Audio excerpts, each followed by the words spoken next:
So I'm going to hand over to my son Ethan, who's going to do the videography for me, because I need both my hands for this part.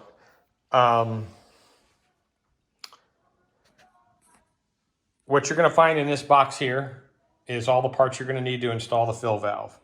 There'll be a bag of seals, there'll be this tube, and there'll be the fill valve itself. And that's all the parts we need for this portion of the video. So I'm going to hand the camera over to Ethan. Oh, sorry.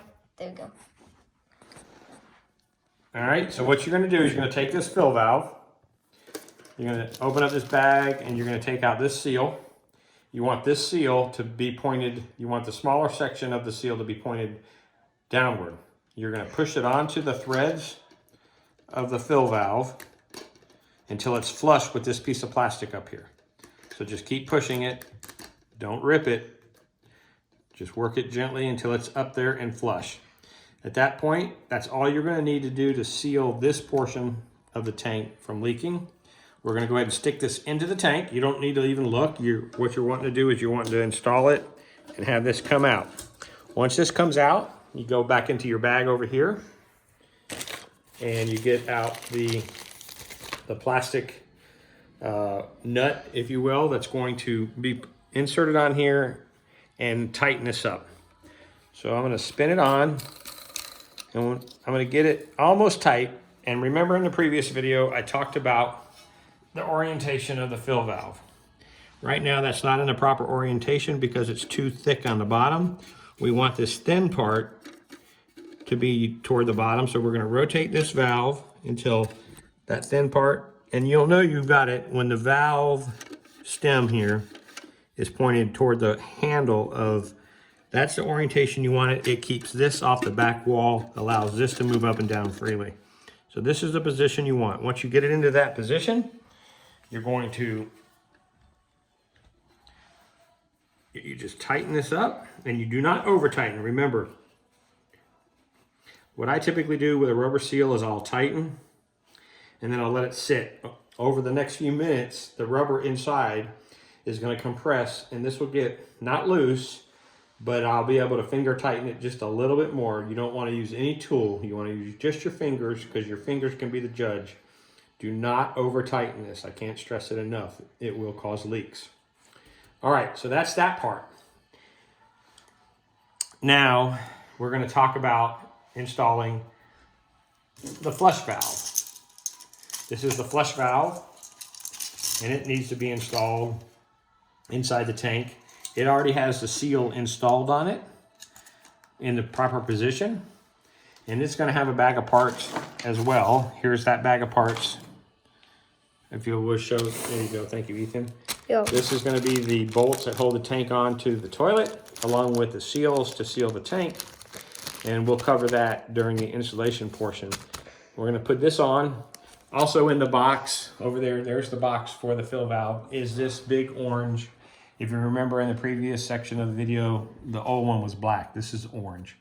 And this is just a seat between this tank and the toilet to keep it kind of quiet and also provide an additional seal in case any water should leak.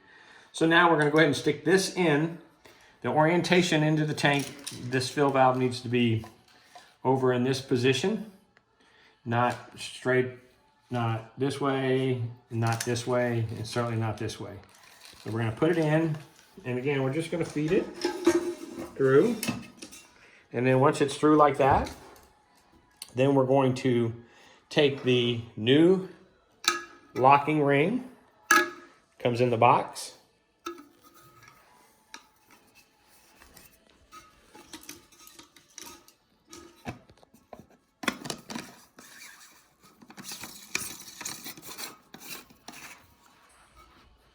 You're good. You stay right there, Ethan. Thank you.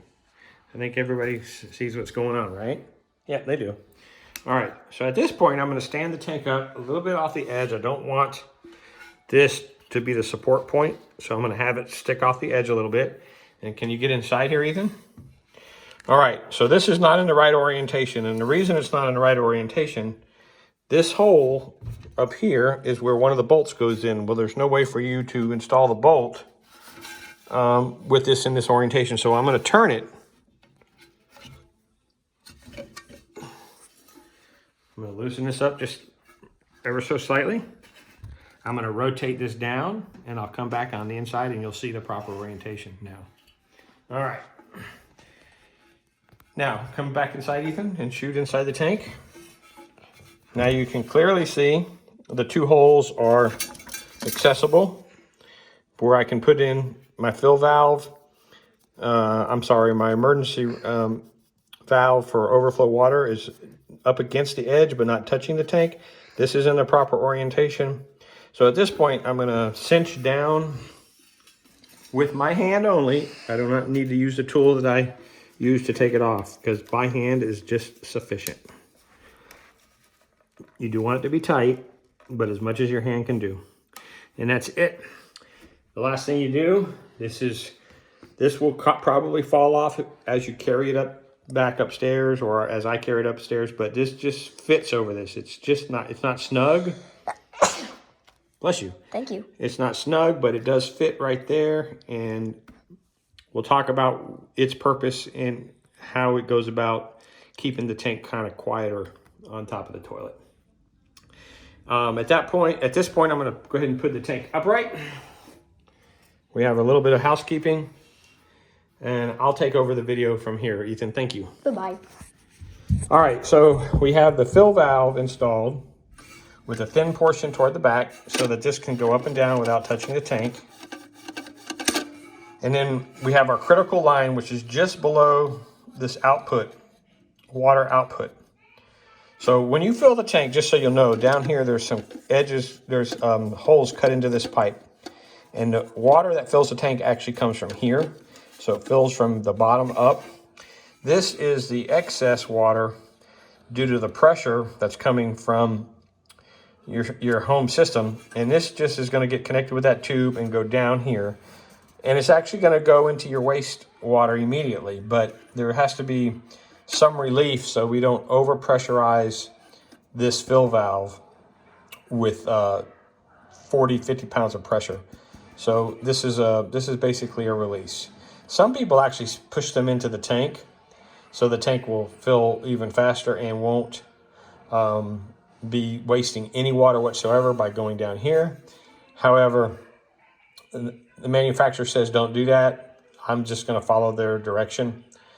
Oh, and by the way, I am not receiving any kind of money from Fluidmaster, which is where I bought these parts via Amazon. I don't monetize my YouTube, at least not yet. So these are parts that I purchased, and I just thought that I would pass this information along to you guys who live in Mountain Crest. If you have these toilets, then you can actually look up, there's that model number. You want to make sure that if you buy a 3-inch valve, you in fact have a toilet that requires a 3-inch valve. You cannot install this in a toilet with it that requires a 2-inch valve. It won't fit. And if I was to have bought a 2-inch valve and tried to make it work in a 3-inch opening, obviously that wouldn't have worked. So my first step was I Googled this part number, and I was able to find out that it is in fact a 3-inch flush valve. The fill valve is pretty standard, so you don't size those. I'll give you the part numbers in the description when I finally post the video of where I bought these two parts. But again, I'm not receiving any compensation for telling you to buy Fluidmaster, but I read the reviews. The reviews for this were over 4 stars, and everybody just said it works. And basically, that's what I like. All right, I cannot install the bolts into the tank here. That happens in just a few minutes when I lay the tank back down, but I wanted to show you what the final orientation should be. Now, going back to where I started, this critical line, which is just below this water nipple, is approximately right along this line. And if you'll notice, my reservoir is a good 2 inches below that. So if this valve was to fail and never close, and the water kept coming into the tank, when it reached this top level of this device, it will fall into this valve and go harmlessly into the sewer. This flush obviously there's a hole here so that you can mount the handle. If the water was to come up above here, it would also come out the handle.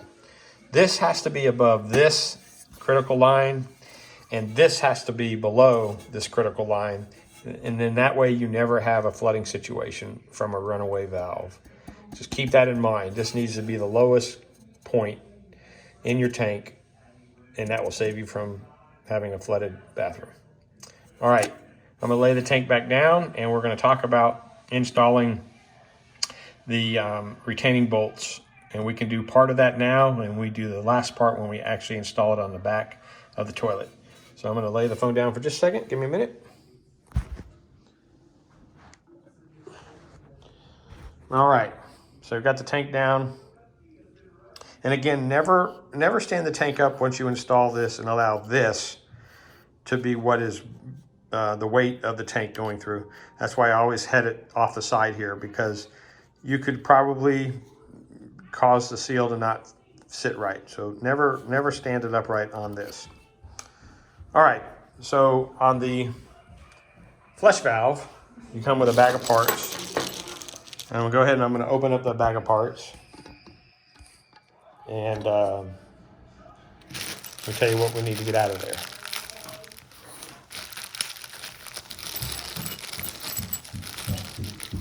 So you're gonna have a total of 4 seals. You're gonna have 2 brass bolts, they won't rust. You're gonna have 4 nuts, and you're gonna have 4 metal washers. And it's important that we install these in the correct order. So basically what we're gonna do, is just so if you can see this, let me get the camera a little straighter there. So this is inside the tank. The only thing that goes on this bolt at this point is 1 rubber washer. You push that up flush. And that's why it has a big flat head, so that it can put pressure on the entire seal. That's the only thing that you need to do at first. So we're gonna put the second seal on the other one. All right. Now, I had to double check the instructions when I did this the first time, because it was contrary to what I was thinking, but I'm gonna follow the manufacturer's instructions exactly, and so far I've had no leaking toilets. So now we're gonna stick these 2 bolts into the tank, and we're gonna have them obviously protrude out these holes. That's the goal here. So I'm gonna put the phone down for a second. I'm gonna stick them through. You can probably hear me sticking it through, both the right and the left side. All right, and now what you get when they're in, simply I've got them stuck through the holes, and this is what it'll look like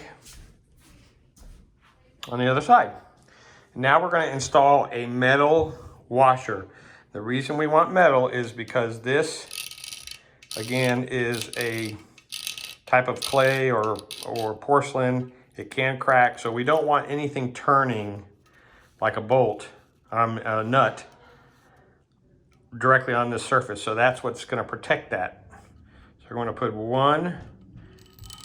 And what I said earlier when I double checked the directions, I thought for sure we'd put another rubber seal there. No, that's not where they want it. That 1 seal is sufficient, according to the manufacturer. And again, this only applies to Mountain Crest if you're using the toilets that we have. I said there was an air gap between the 2. Well, this is taking advantage of that air gap. So I'm gonna have to put the phone down here while I support the bolt. I'm gonna put the nut on.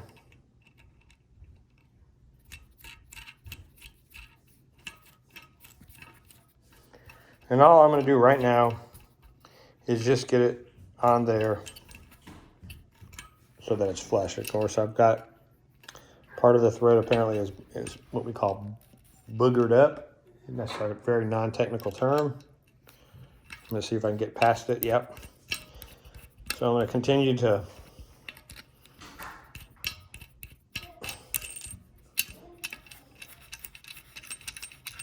again, just finger tightening for now. We'll go back and tighten them up really good in a second.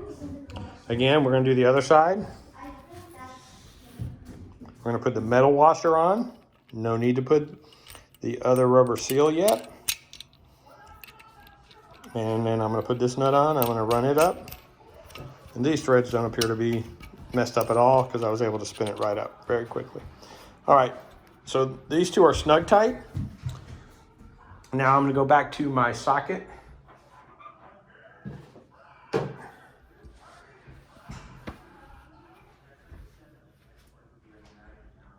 I'll be right back.